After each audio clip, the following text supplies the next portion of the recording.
This is our 1/64 scale corn harvest.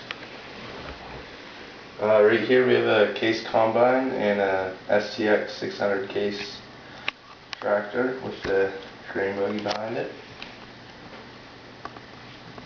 Over here we have a John Deere combine. Here we have another case articulated tractor with the grain buggy and another case combine. And one more case combine.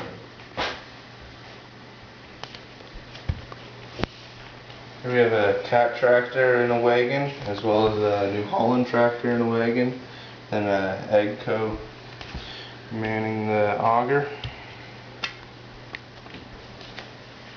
Over here we have 3 trucks, and then a articulated case tractor with a grain buggy and loader.